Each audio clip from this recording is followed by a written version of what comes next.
Alright, so in this case I'm going to use two cards. I'm going to pick the 2 5s. Alright. Now can you please pick any card? Just touch one and take it out, please. Now you pick the Jack of Hearts. Alright. Now I'm just gonna put your selection right in between the 2 5s. Alright. To make it more visual, I'm gonna put your selection facing the opposite way. Okay. So it is more noticeable than the rest of the cards. Now it is well known that if you play with a top card and if you manage to see the white areas by moving the top card, if we are lucky enough, we can see that the only card that is stretching is your selection.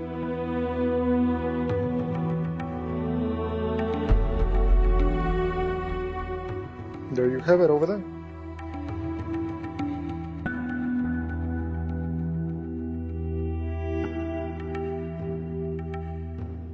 Now by snapping my fingers, we can put the card back together.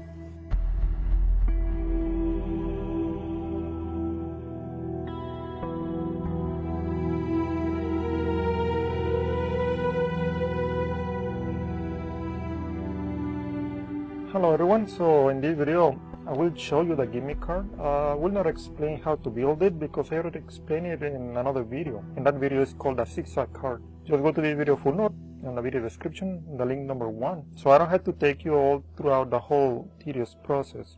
The gimmick card is this. These are 2 regular cards and this is the gimmick card. All you need is a flap, a card with a flap. And as a matter of fact, I do have the gimmick card that I use for a zigzag card, which is exactly the same, okay? There is only one difference, which is this little piece. Before you attach this little piece, the half of the piece, into the card, just turn it over to the right way. I explained in the other video, you need to cut these corners because of the direction of this card. It is imperative that you run them up.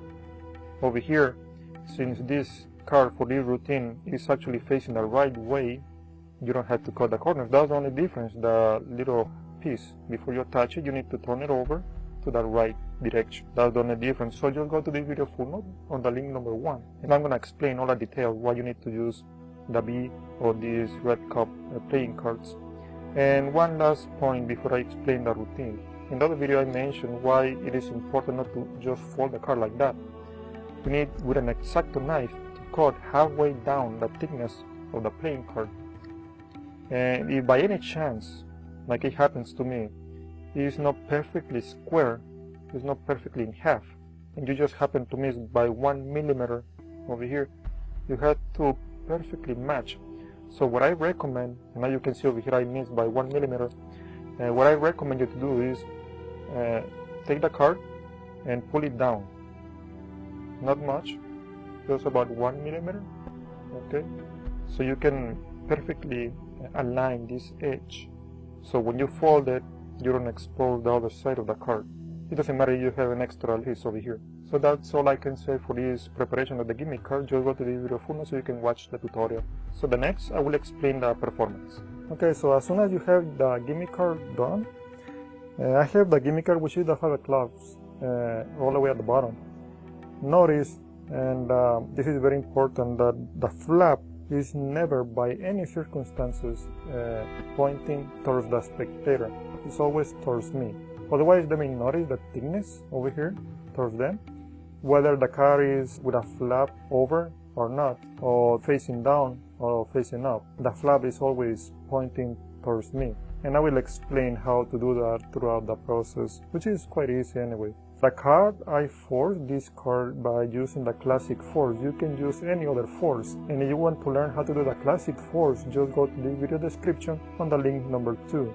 You can use these red cups or the big ones, but always show it towards the front, never in angle, because it's easier to see this little crease over here. So always towards the spectator. And like I said, I always begin with a flap towards me and with the gimmick card all the way at the bottom. And as you can see anyway, these 3 cards, I hold them in a spread. I try not to keep them straight. This is really angle sensitive regarding the flap, because you just show them like this. If the spectator moves just a little bit toward the side, they can see this little flap hanging over here. So always I try just to move it in angle against, so you can minimize the exposure of this flap over here.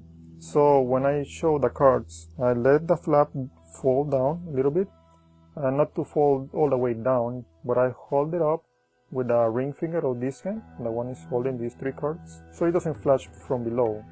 So I hold on with a ring finger. So with my other hand, the one is free, I put it right in between the card and the flap. So I can show these 3 cards straight like that. And notice, as soon as I remove these 2 cards to turn over the jack, so I don't want the spectator to see this extra thickness, so I just move this card a little bit. I tilt it in angle, just a little bit. I turn over the jack, and then the 5 once again. At this point, the flap is already open.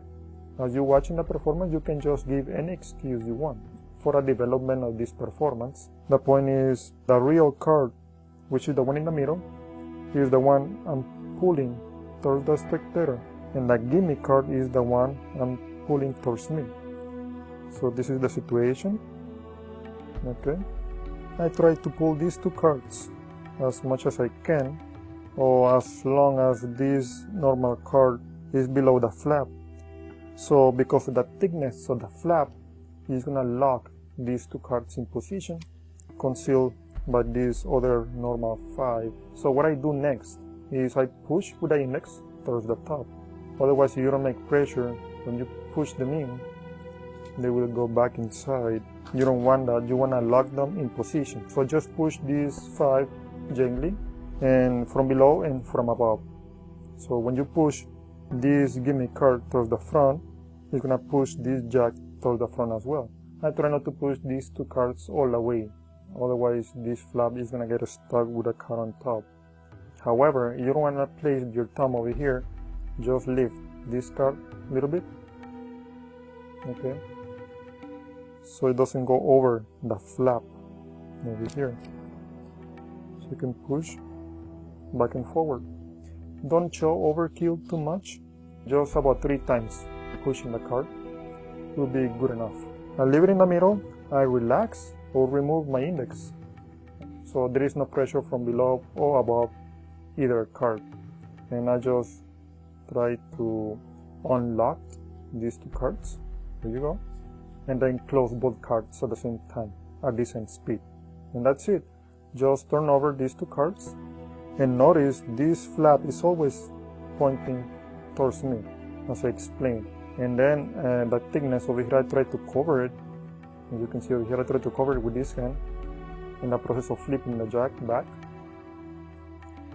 Then I relax the fingers so the flap may fall halfway down. And then I turn over the 3 cards so the flap closes in the process of turning over the 3 cards. So one last time very quickly from the magician's view. Notice I have the gimmick card all the way at the bottom, the flap pointing towards me. I have the 3 cards in a fan. So this flap, it is held by the ring finger, the same finger that is holding these cards. The thumb goes in between the flap and the card. Turn them over, up to there.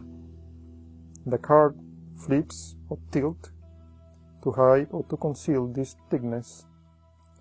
So I can turn over the jack and turn over again the 5, the regular 5. Close everything and show or expose the back. And again, as I explained, you pull towards the audience the normal jack and you pull towards you the gimmick jack. Okay? So the flap is still pointing towards me. So I don't have to flash any thickness over here. And because I'm doing a small gently pressure with the index finger from below, you can push. See, you have to be careful with that. Sometimes I make pressure from the top as well, just to make sure they're unlocked, because of the thickness of the flap is what it allows the locking mechanism for both cards. So to ensure that these cards are not getting loose, always making pressure from above and below over here. Just once, twice. You can do this if you want. Always place the index above and move this card. It is a little risky because they may unlock, but that's gonna be up to you. And then relax the pressure and see if they can go in at once. So because the flap is towards me, do not turn over the cards this way. Turn the cards this way, so the flap remains towards me.